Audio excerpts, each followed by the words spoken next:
போஃபோஸாக இருந்தாலும் 2G இருந்தாலும் இந்த கூட்டுக்குழுவாக இருந்தாலும் பெரும்பான்மையை வச்சு தான் அந்த குழு தயாரிப்பாங்க.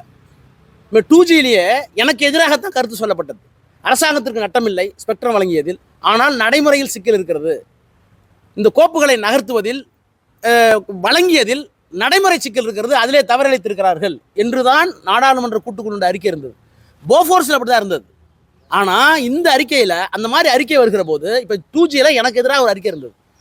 தேசத்துக்கு இழப்பு இல்லை, அரசாங்கத்துக்கு இழப்பு இல்லை, ஆனால் நடைமுறையில் சிக்கல் இருக்குது, கொடுத்த உரிமங்களில் சில சிக்கல் இருக்குது, தகுதியில்லாதவர்களாம் கொடுத்துட்டாங்க அப்படின்னு என்னை எதிர்த்து ஜேபிசி காங்கிரஸ் ஆட்சியில் கொடுத்தாங்க.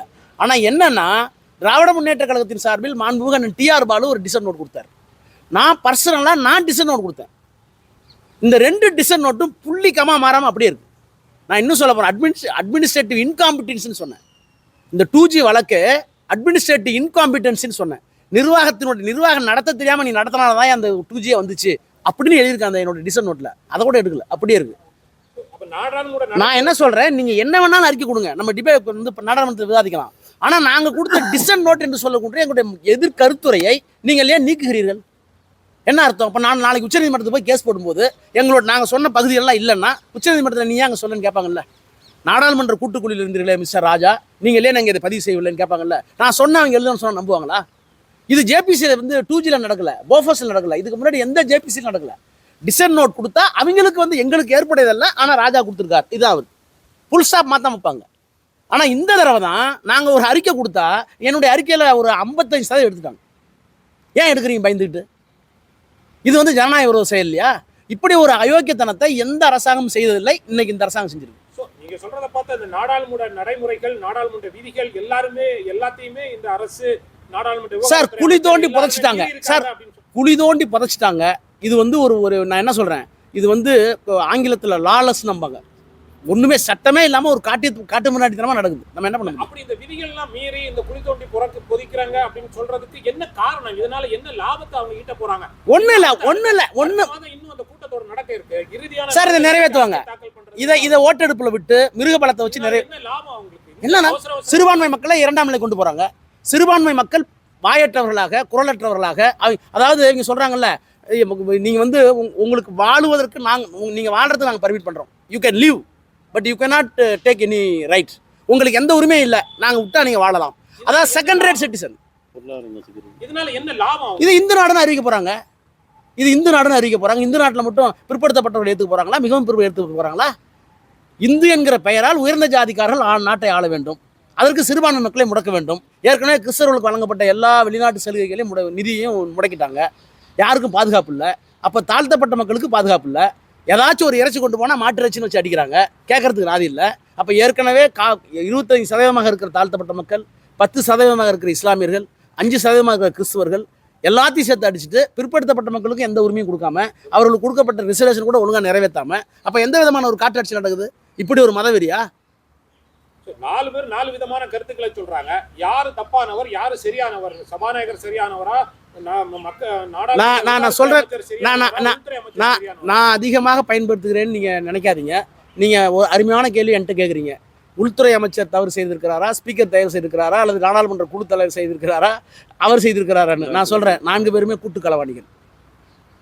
இம்பீச்மெண்ட் கொண்டு வரணும்னா யார் மேல கொண்டு வரலாம்? இம்பீச்மெண்ட் கொண்டு வர முடியாது. இதை நாங்கள் வந்து விவாதத்தில் எக்ஸ்போஸ் பண்ணுவோம். எக்ஸ்போஸ் பண்ணி எல்லாம் ரெக்கார்ட் பண்ணி வச்சுக்கிட்டு உச்சநீதிமன்றத்தில் we will file a writ petition to claim that the act passed by the parliament is unconstitutional. இந்த சட்டம் நாடாளுமன்றத்தால் மெஜாரிட்டியை பெரும்பான்மை என்கின்ற பெயரில் நாடாளுமன்றத்தில் நிறைவேற்றப்பட்டிருக்கின்ற இந்த வக்ஃப் வாரிய சட்டம் அரசியல் சட்டத்துக்கு முரணானது என்பதை உச்சநீதிமன்றத்தில் நாங்கள் நிரூபிப்போம். திராவிட முன்னேற்ற கழகத்தினுடைய தலைவர், எங்களுடைய முதலமைச்சர் அவர்கள், இன்னும் சொல்ல போனால் இந்தியாவில் இருக்கிற அனைத்து இஸ்லாமிய தலைவர்களும் அவரோடு தான் தொடர்பில் இருக்கிறார்கள். அவரால் தான் செய்ய முடியும்னு நினைக்கிறாங்க. அவர்கள் எங்களுக்கு முதலமைச்சர் அவர்கள் எங்களுக்கு இட்டிருக்க கட்டளை, என்ன விலை கொடுத்தாவது சிறுபான்மை மக்களுடைய உரிமையை காப்பாற்ற வேண்டும். அதுக்கு வந்து நீங்கள் எந்த தூரத்துக்கு போக முடியுமோ, எந்த எக்ஸ்டெண்ட் போக முடியுமோ அவ்வளவு போராட உரிமை கொடுத்துருக்காங்க. நிச்சயமாக உச்சநீதிமன்றத்தில் தடுத்து நிறுத்துவோம். நாடாளுமன்ற மரபுகள் இதன் மூலமாக மீறப்படுகிறது, தவிர்க்கப்படுகிறது அப்படின்னு நம்ம எடுத்துக்கலாமா சார்? மரபுகள் மீறப்பட்ட கூட பரவாயில்ல சார். நீங்கள் வந்து விதிகளே தூக்கி போட்டாங்களே. மரபு என்பது வேறு. மரபுங்கிறது ஒரு tradition. If it is violated no law to punish. ஆனால் விதிகளே மீறி இருக்காங்களே. இந்த மாதிரி ஒரு சார் 25 ஆண்டு காலமாக நாடாளுமன்றத்தில் இருக்கேன், எதிர்க்கட்சியாக வந்திருக்கேன், நானே ஒரு வழக்கு சந்திச்சிருக்கேன், ஒரு ஜேபிசி இருந்திருக்கு, அந்த ஜேபிசியில் என்ன நடந்ததுன்னு எனக்கு தெரியும். ஆனால் இந்த மாதிரி ஒரு காட்டுமிராண்டித்தனத்தை, இந்த மாதிரி ஒரு எதேச்ச அதிகாரத்தை, இந்த மாதிரி ஒரு சர்வாதிகாரத்தை நான் பார்த்ததே இல்லை. ஜேபிசி அமைக்கப்பட வேண்டாம், பட்டிருக்க வேண்டாம் அப்படின்ற ஒரு கேள்வி இதன் மூலம் எழுதலையா? இல்லை, எங்களுக்கு ஜேபிசி போடும்போதே தெரியும். ஆனால் இவ்வளோ மோசமாக நடந்தவங்க தெரியல சார். அதாவது தனக்கு வேண்டிய மாதிரி ஒரு அறிக்கையை கொண்டு வருவது வேறு, ஆனால் அந்த அறிக்கைக்கு உள்ள நடைமுறை விதிகளையே பின்பற்றாமல் கொண்டு வருவது வேறு. You can get a report, but the due process must be taken. You are giving up entire due process. நீங்கள் டியூ ப்ராசஸ் நடைமுறை சட்டத்தை தூக்கி போட்டீங்களே. தவறான முறையில் ஒரு மசோதா நாடாளுமன்றத்தில் நிறைவேற்றப்படுகிறது அப்படின்றது இதன் மூலம் சுட்டி காட்டப்படுகிறதா? சார், நாங்கள் என்ன சொல்லுவோம்னா, ஆங்கிலத்தில் வாய்டு அப்படின்னு சொல்லுவாங்க, தொடக்கம் முதலே தப்புமாங்க. நீங்கள் ஒரு சட்டத்தை வந்து இட் இஸ் வாய்டுனா அது செல்லாது.